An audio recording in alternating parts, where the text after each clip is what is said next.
What if everything you thought about sex after 60 was wrong?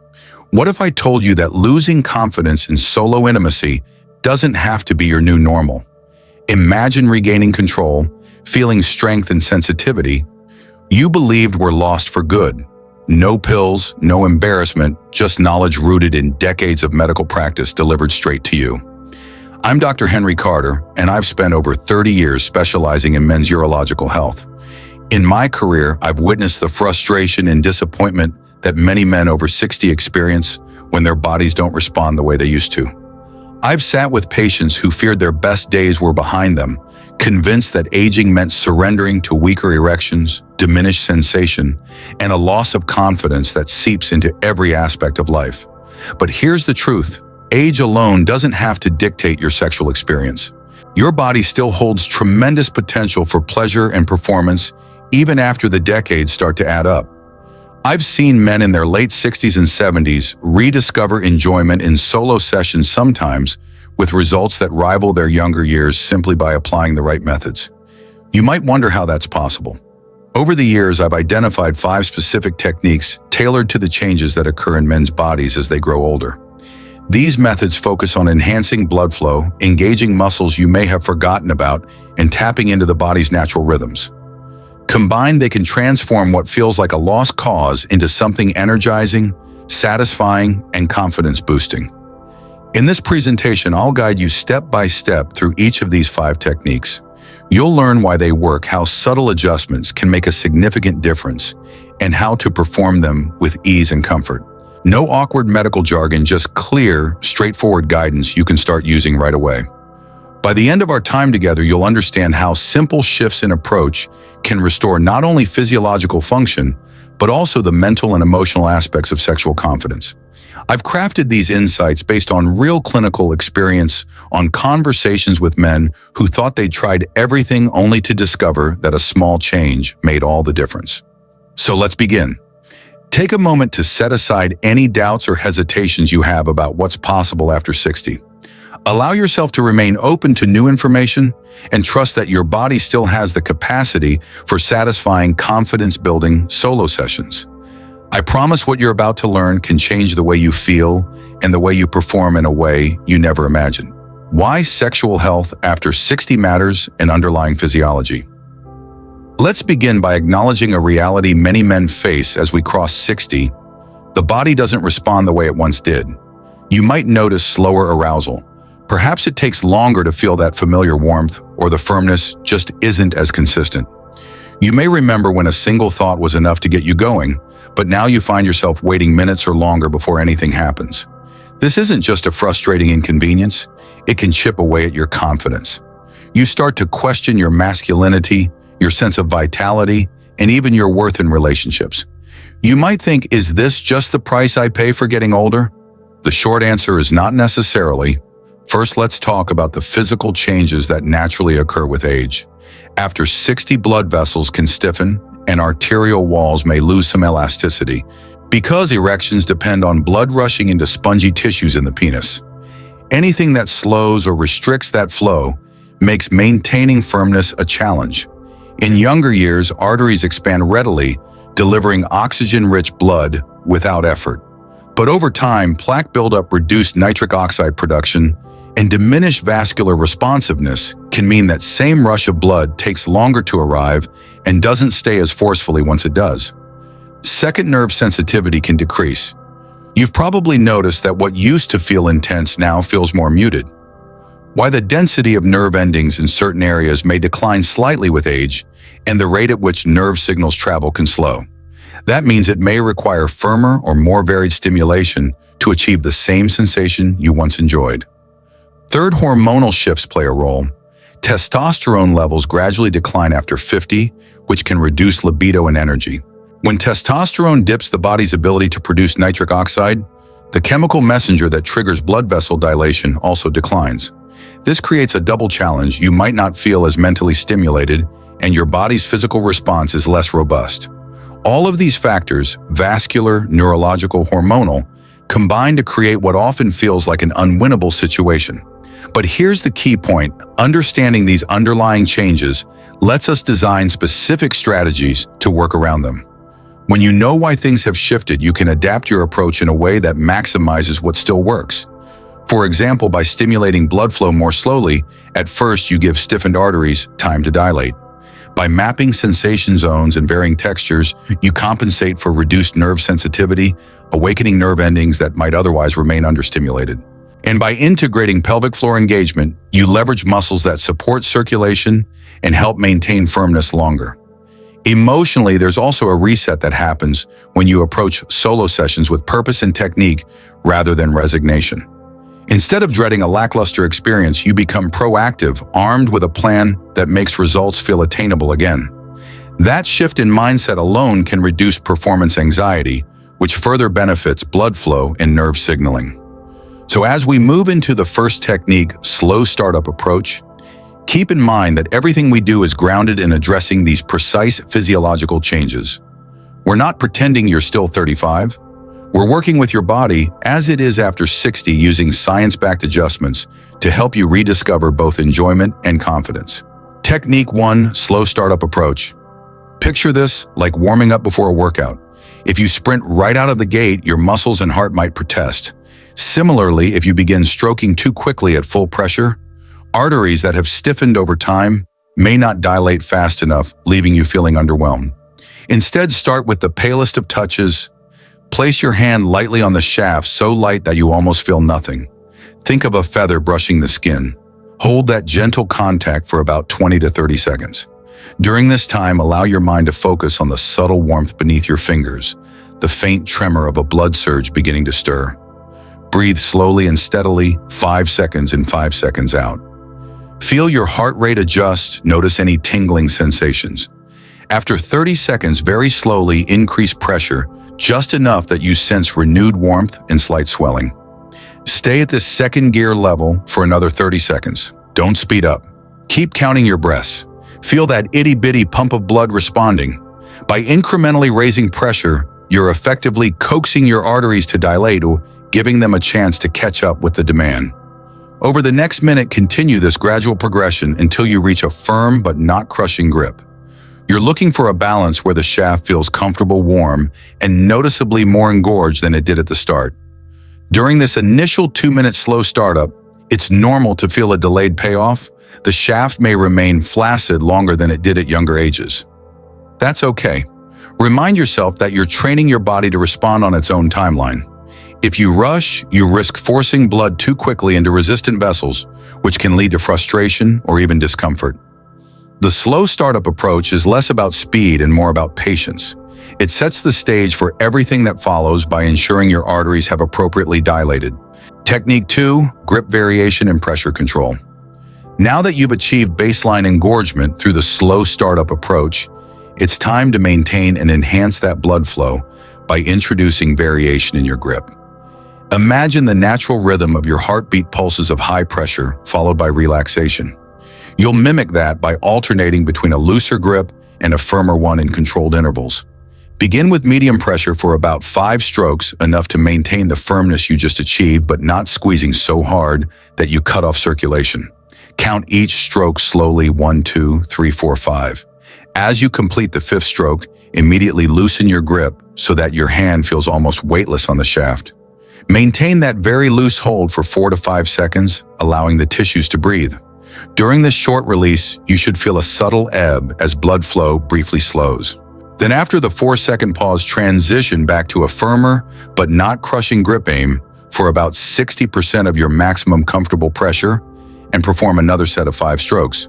By cycling between those two levels, medium and light for sets of 5, you replicate the pulsatile nature of blood flow that aging vessels need to relearn. When you squeeze too hard or too long, arteries can temporarily collapse, causing temporary loss of sensation or even tingling. Conversely, if you remain too loose, you won't sustain the engorgement you worked so hard to achieve. This alternating pattern keeps blood swirling in and out, reinforcing healthy dilation and preventing stagnation. For the first cycle, you might stick with 5 strokes at medium pressure and 4 seconds at light pressure. After 2 or 3 cycles, if you feel comfortable, you can adjust slightly, perhaps increasing the medium squeeze to 6 strokes or extending the loose hold to 5 seconds. The goal is to challenge your body just enough to sustain firmness without inducing fatigue or numbness. Listen to how your shaft responds. If you notice any pins and needles sensation, ease off the firmer grip and lengthen the relaxation phase by an extra second or two. As you progress through these alternating sets, keep your focus on gradual intensity rather than speed.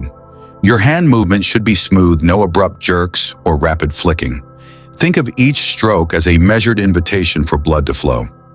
If you feel your wrist twitching or your hand sliding too quickly, remind yourself to slow down. Maintain a steady cadence. 5 strokes, relax. 5 strokes, relax. Over the course of 2 to 3 minutes, you should notice a steady increase in engorgement and sensitivity. One practical tip: if your hands become too dry, consider using a small amount of unscented water-based lubricant. This prevents unnecessary friction and allows your hand to glide smoothly further, encouraging consistent pressure without pulling at the skin. Aging skin can be more delicate, so lubrication not only aids comfort, but also ensures that your grip variation remains effective. As you continue Technique 2, you'll likely feel a deeper warmth and notice that your shaft feels firmer than it did when you first began. This is precisely what we want: a sustained blood flow coupled with dynamic pressure changes that mimic a younger circulatory response. By the time you finish your 3rd circuit of alternating grips, roughly around the 5-minute mark, you should be in a position where the shaft feels alive, receptive, and primed for the next phases of stimulation. Technique 3, Rhythm Control, Tease and Release. Now that you've awakened circulation and built a solid foundation of blood flow, it's time to deepen the experience with a method designed to elevate arousal rhythm control, or as patients often refer to it, the Tease and Release method. Imagine you're listening to music that builds and releases tension for dramatic effect. That push-pull dynamic heightens emotional engagement. We're going to apply the same concept to solo stimulation. Start by assuming the end position you achieved through techniques 1 and 2. The shaft is warm, moderately firm, and receptive. Without pausing, begin stroking at a steady, moderate pace. Think of a metronome that keeps a measured tempo, neither too fast nor too slow. Count 5 strokes in your mind: 1, 2, 3, 4, 5. Emphasize each stroke so that it's deliberate, pressing just enough to maintain engorgement without causing fatigue. On the 5th stroke, slow your hand to a near standstill.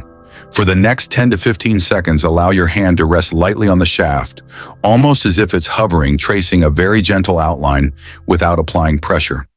During this pause, focus on the subtle ebb in sensation. Notice how the warmth slightly diminishes, how the shaft relaxes a fraction. This brief vacation from stimulation creates a contrast that primes your nerves for a stronger response once you resume. After the 10-second break, seamlessly resume stroking with the same moderate pressure and count another 5 strokes. Then pause again. Each cycle of 5 strokes and 10-second pause constitutes one complete tease and release round. Aim for at least 4 to 5 rounds. This should take about 3 to 4 minutes, depending on the length of your pauses. As you go deeper into the cycle, you'll notice 2 effects. First, your mind anticipates the resumption of stimulation during each pause, which mentally heightens arousal. Second, the initial engorgement intensifies because you're repeatedly forcing blood into vessels that have already dilated through techniques 1 and 2. A key point here is to keep the transition between stroke sets and pauses fluid. No abrupt stops or excessive tension in your wrist. Your hand should move like a conductor's baton, signaling the body when to build and when to rest. If you find your hand trembling or your wrist stiff, slow your cadence and take slightly longer pauses. The goal is to maintain pleasurable control, not to push past the point of comfort. By the final round of teasing, you'll likely feel the shaft fuller, warmer, and more sensitive than at any point earlier. Resist the urge to sprint toward climax. Instead, honor each pause as an opportunity to savor the building pressure and to allow your nervous system to register the contrast between stimulation and release. Technique 4, Sensation Mapping and Varied Textures. Without breaking your mental and physical flow, from Technique 3, transition into sensation mapping and varied textures. At this stage, your blood vessels are primed and your nerves are keyed up. What you want to do next is explore different zones of sensitivity along the shaft areas that may have become less responsive over time. You'll also integrate different textures, whether that's a simple change in hand position or a lightly textured sleeve to activate nerve endings you might be overlooking. Begin by shifting your hand grip slightly to focus on the upper shaft just below the glands. Use gentle pressure enough that you feel warmth, but not so much you lose the lightness built from the tease cycle. With each stroke, allow your thumb and index finger to cradle different parts of the shaft, maybe the left side for 3 strokes, then the right side for 3 strokes. Feel how the sensation changes as you move from one zone to another. Over the next minute, systematically travel from the base of the shaft to the mid-shaft in small increments, then up to the corona of the glands. At each small step, pause briefly 1 or 2 seconds to register any subtle differences in sensitivity. Resist the instinct to rush through these zones. The goal is discovery. Once you've mapped the entire shaft's sensitivity, it's time to incorporate texture variation. If you have a lightly textured sleeve, one with subtle ridges, or a ribbed interior, slip it on now. If not, simply flatten your hand so that your palm covers a broader area of the shaft, creating a different friction pattern than a thumb and 2-finger grip. Begin stroking again at a steady pace, focusing on a single zone where you noticed heightened sensitivity, perhaps just below the glands or along the frenulum. Allow the texture or altered hand position to stimulate that zone for 4 to 5 strokes, then move 2 centimeters lower or higher and repeat. Continue this pattern for about 2 minutes, shifting zones every few strokes to keep the nerve endings guessing. As you do this, pay close attention to small fluctuations in pleasure, tiny tingly spots, or sudden jolts of warmth that may have been dormant. By varying pressure position and texture, you're effectively waking up these nerve pathways. Over time, this practice can increase overall sensitivity, making solo sessions feel richer and more fulfilling. A cautionary note: if any particular texture or pressure feels uncomfortable or causes redness, dial it back immediately. Sensitivity can be a double-edged sword. Too much novelty too quickly can overwhelm delicate skin. Instead, linger longer on zones that feel pleasantly intense rather than painful. By the end of approximately 6 to 7 minutes combining tease and release with sensation mapping and textured stimulation, you'll notice a significant shift. Your shaft should be noticeably fuller, your skin tingling with responsiveness, and your mental focus sharpened by the contrast and variety of sensation. This layered approach sets the stage for Technique 5, which leverages muscle engagement to deepen intensity and extend endurance. But for now, rest in this heightened state of awareness.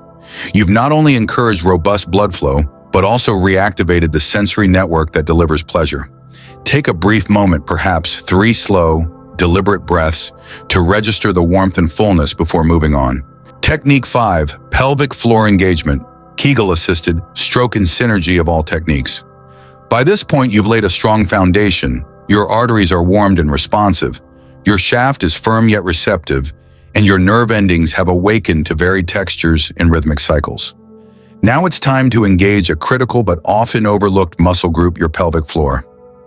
Technique 5 leverages pelvic floor contractions, commonly known as Kegels, to amplify each stroke, deepen intensity, and reinforce circulation. Following that, we'll explore how all 5 techniques combine to create a powerful, sustained experience. First, let's focus on locating and activating your pelvic floor. The pelvic floor muscles sit beneath your pelvis, forming a hammock-like support for your reproductive organs. To find them, imagine stopping the flow of urine midstream. That gentle squeeze you feel is the pelvic floor contracting. You can also lie down, insert 2 fingers just behind the scrotum, and tighten as though you're lifting those fingers upward. Once you recognize that sensation, know that you're working with the same muscle group each time you contract. With that awareness, return your hand to the shaft, which should already be warm and partially engorged from the previous techniques. Position your grip at a comfortable pressure enough to maintain firmness without causing fatigue. Begin stroking at a steady pace, 1, 2, 3, 4, 5. On the 5th stroke, instead of pausing, completely perform a controlled pelvic floor contraction. Draw the muscles upward as if you're gently lifting your pelvic organs. Hold that squeeze for about 1 to 2 seconds, then release. As you contract, you'll feel a distinct bulge of pressure as blood is momentarily pushed into the penile tissues, intensifying the firmness. When you release, you'll notice a brief easing, allowing fresh blood to surge back in. Continue this pattern 5 strokes pelvic floor, squeeze, release, and repeat. Over the next 2 to 3 minutes, focus on the sensation of each contraction. The first few may feel subtle, like a flicker of tightening deep within. But as you settle into a rhythm, you'll begin to sense how these squeezes reinforce every stroke, channeling additional blood into the corpus cavernosum. Each contraction triggers a mini flood and release cycle that builds fullness and creates a pulsing sensation you haven't felt since younger years. At times, your pelvic floor may tire. If you notice diminishing returns, perhaps the squeeze feels weaker or the intensity plateaus, ease back on the number of strokes before each contraction. You might switch to 3 strokes, then a squeeze, then 3 more. The idea is to maintain quality of each contraction rather than forcing a rigid set of 5. By listening closely to how your body responds, you ensure that each Kegel is powerful enough to produce a noticeable effect without causing fatigue. As your pelvic floor variations deepen, pay attention to how your mind and body sync. Each contraction becomes a cue, a reminder that you're not merely using your hand, but engaging the entire network of muscles and vessels that support erections.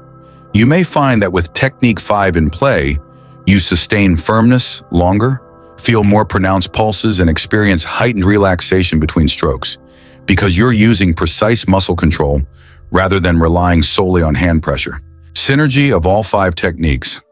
Now let's step back and look at how all 5 techniques work together as a cohesive system. When used in sequence, each method builds upon the previous one, creating an ascending ladder of intensity, sensitivity, and circulatory efficiency. Slow startup approach. Gentle stimulation gives stiffened arteries the chance to dilate, gradually preventing premature fatigue. Grip variation and pressure control. Alternating pressures replicate pulsatile blood flow, ensuring sustained firmness by preventing vessels from collapsing under constant high pressure. Rhythm control, tease and release.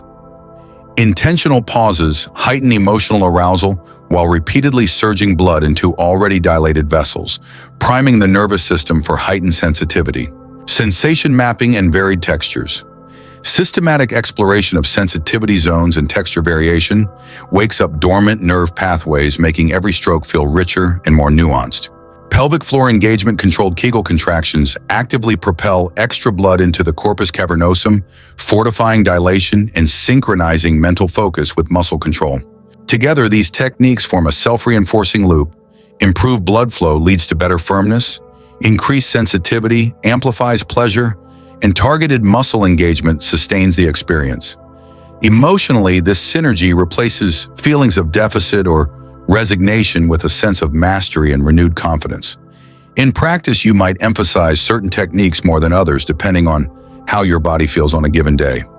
Some sessions may focus heavily on grip variation and Kegel engagement.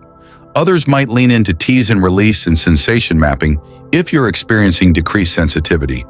The key is understanding that each method addresses a distinct aspect of the aging male body, vascular, neurological, muscular, and together they create a comprehensive strategy that adapts to your needs. By practicing these steps consistently, whether 3 times a week or nightly, you train your body to respond along a healthier pathway.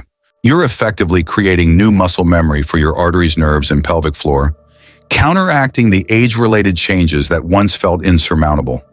Over time, you'll find that even sessions without every single technique yield better than expected results because your body remembers the pattern of engagement and responds more readily. This cohesive system is why men in their late 60s and 70s have reported feeling younger, more confident, and surprisingly more in control of their solo experiences. It's not merely stroking, it's an integrated approach combining patience, variation, rhythm exploration, and muscle engagement to reignite your body's natural capacity for pleasure and performance. Nitric boost. To elevate these techniques even further, let's introduce a simple, natural supplement that many of my patients trust: Nitric Boost. This formula combines L-arginine, beetroot extract, and key botanical ingredients designed to support nitric oxide production, an essential component of healthy circulation. When you take 1 capsule about 30 minutes before your solo session, Nitric Boost works behind the scenes to enhance vasodilation. In other words, it helps your arteries relax and widen more readily, so blood flows into the penile tissues with less resistance. As a result, You'll notice a warmer, firmer engorgement during the slow startup phase, and you'll be able to maintain that firmness more easily through grip variation and tease-and-release cycles. But Nitric Boost does more than just speed up blood flow. It also supports endurance by encouraging sustained dilation when you contract your pelvic floor. As you engage Technique 5, each Kegel squeeze pushes additional blood into tissues that have already been primed. The supplement's ingredients help keep those vessels open longer, so you experience deeper pulses and prolonged firmness without feeling fatigued. For most men, one capsule is sufficient. There's no need to double up. Higher doses won't necessarily translate to better results and could lead to mild digestive discomfort. Simply take Nitric Boost on an empty stomach about half an hour before you begin. Techniques 1 through 5. Let the ingredients reach your bloodstream by the time you start the slow startup approach. Consider this real-world example. Bob, a 67-year-old patient, told me, "Combining these techniques with Nitric Boost felt like turning back the clock. I went from barely feeling a stir to experiencing full sustained engorgement in just a few days." Bob's success illustrates how a targeted science-backed supplement can reinforce everything you're doing with your hands and pelvic floor. In short, Nitric Boost is optional but highly effective for anyone who wants to optimize circulation and performance. It's that extra edge that turns incremental improvements into a noticeable transformation, helping you feel more confident, more responsive, and more in control no matter your age. Composite case study. Tom's progress. Let's put these concepts into real-world context with a composite case study that illustrates how these techniques and optional Nitric Boost come together in practice. Meet Tom, a 62-year-old professional who began noticing that solo sessions left him feeling frustrated. His erections would start strong but soften quickly, and he struggled to maintain sensitivity. Tom feared that aging had taken away a vital part of his confidence. When Tom first visited my clinic, his primary complaint was that nothing seemed to work. He tried over-the-counter devices, lingered online for hours reading generic advice. Nothing stuck. After explaining the 5 techniques, we agreed on a simple plan. 3 times a week, he would practice a full sequence of techniques 1 through 5, taking 1 Nitric Boost capsule 30 minutes before he began. Week 1, Tom focused on the slow startup approach and grip variation. He admitted it felt strange to move slowly and mindfully, but by day 3, he noticed subtle warmth and firmness that he hadn't felt in months. Week 2, we introduced Tease-and-Release and sensation mapping. Tom reported that alternating pauses and exploring different zones produced tingles he'd long forgotten. He particularly enjoyed discovering a heightened sensitivity along the underside of the glands, an area he'd overlooked for years. Week 3, Tom began incorporating pelvic floor engagement. He confessed that his first attempts at Kegels felt like trying to lift invisible weights, but as he practiced 3 or 4 contractions per stroke, he noted a powerful pulsing sensation, almost like his erection was actively pumping itself. Each session ended with a deeper, more satisfying release, and he felt renewed confidence. Week 4. Tom realized that his entire perspective had shifted. He no longer feared the beginning of a session. His body responded eagerly. He reported that combining Nitric Boost with Technique 5 produced sustained fullness that lasted significantly longer than before. More importantly, when he took breaks from these methods, perhaps due to travel, his baseline performance remained noticeably improved compared to the month before starting. Tom's journey underscores that progress isn't always linear, but consistency makes all the difference. As his physician, I saw him regain not just physiological function, but emotional strength. He told me he felt like a younger version of himself, more assertive in relationships and more comfortable in his own skin. Common mistakes and safety tips.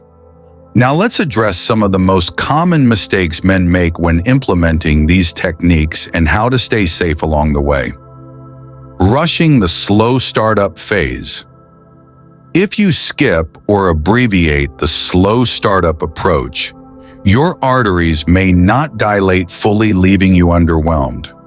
Always begin with light stimulation for at least 30 to 60 seconds before increasing pressure. Overgripping. During technique, too excessive pressure can collapse blood vessels, temporarily causing numbness or even mild bruising. Ensure your firmer squeeze is strong enough to maintain engorgement, but never so tight that you feel pain or prolonged tingling. If you do feel numbness, back off immediately and allow the shaft to recover. Neglecting lubrication. Skipping lubrication can lead to unnecessary friction and skin irritation. Aging skin on the penis can be thinner and more sensitive than in younger years.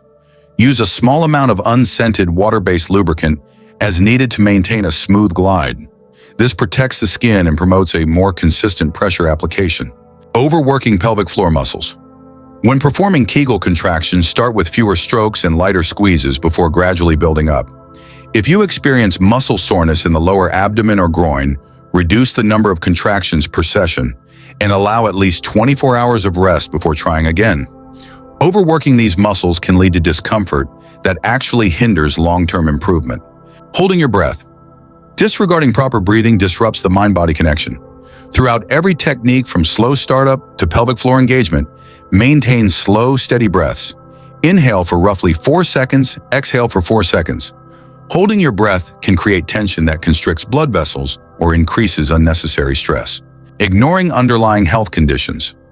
If you have poorly controlled diabetes, significant cardiovascular disease, or a history of Peyronie's disease, consult your physician before attempting these methods. While these techniques are low risk in most cases, pre-existing issues may require medical clearance. Over-reliance on nitric boost alone. The supplement supports your efforts, but it isn't a cure-all. If you're sedentary, smoke, or have a diet high in processed foods, your baseline vascular health remains compromised. Pairing these techniques and nitric boost with moderate exercise, balanced nutrition, and smoking cessation will amplify long-term benefits. In summary, progress hinges on mindful practice, adequate recovery, and sensible precautions. Consistency beats intensity. It's better to perform shorter, focused sessions 3 times a week than one marathon session followed by 2 weeks of inactivity. Observe how your body responds, adjust grip pressures and Kegel counts as needed, and prioritize lubrication to protect delicate tissue. By avoiding these common pitfalls and respecting safety guidelines, you'll create an environment in which your body can relearn and reinforce healthy circulatory and muscular patterns. Keep Tom's experience in mind. Small, deliberate steps can lead to transformative outcomes, both physiologically and emotionally. Conclusion. You've now learned 5 targeted techniques: slow startup grip variation, tease-and-release sensation mapping, and pelvic floor engagement that work together to counteract age-related changes, restore blood flow, and reawaken sensitivity. Remember, age is just a number. Your body still holds tremendous capacity for pleasure and performance. By approaching each session with these methods, you're retraining your circulatory system, your nerves, and your muscles to operate more effectively. Consistency is key. Think of these techniques like a workout for your sexual health. You won't see massive gains from a single session, but over time, 2 or 3 focused practices per week, you'll notice that your baseline firmness improves, your session endurance lengthens, and your confidence grows. If you ever feel discouraged, revisit Technique 1: Slow Startup. It's the essential foundation that primes everything else. Before we close, let me share a bonus tip that's just as simple as it is powerful: nutrition. What you put into your body has a direct impact on circulation. Foods rich in nitrates like beets, arugula, and leafy greens help your body produce nitric oxide naturally. Drinking a glass of beet juice or blending a spinach smoothie in the morning can prime your vascular system for the rest of the day. Likewise, staying well hydrated ensures blood remains fluid and travels smoothly to the penile tissues. If you combine these dietary choices with the techniques and an occasional nitric boost capsule, you'll amplify every stroke, every contraction, and every pulse of blood that pulses through you. Now, here's exactly what I want you to do next. Commit to a 1-week trial of these methods. Schedule 3 sessions, maybe Monday, Wednesday, and Friday nights, where you follow all 5 techniques in sequence. Take 1 nitric boost capsule 30 minutes before each session if you choose to use it. Pay attention to how your body responds at each stage, from that first slow startup to the final Kegel squeeze. Keep a simple journal, note warmth, firmness, and any changes in sensitivity. You'll be surprised how quickly your body adapts. If this video helped you, please hit the like button. Every thumbs up tells me you want more urologist-approved guidance. Leave a comment below sharing your experiences or any questions that come up during your 1-week trial. If you haven't already, click subscribe and hit the bell icon so you'll be notified about our next video, where I'll dive into partner communication and intimacy tips for men over 60. Finally, I've created a free downloadable checklist summarizing all 5 techniques, the bonus nutrition tips, and a special discount link for Nitric Boost. You can find that in the video description. Print it out or save it on your device and keep it handy as you practice. Thank you for watching, and remember, sexual vitality doesn't end at 60. With the right approach, you can feel stronger, more confident, and more in control than ever before. I'm Dr. Henry Carter. Here's to your best solo sessions yet.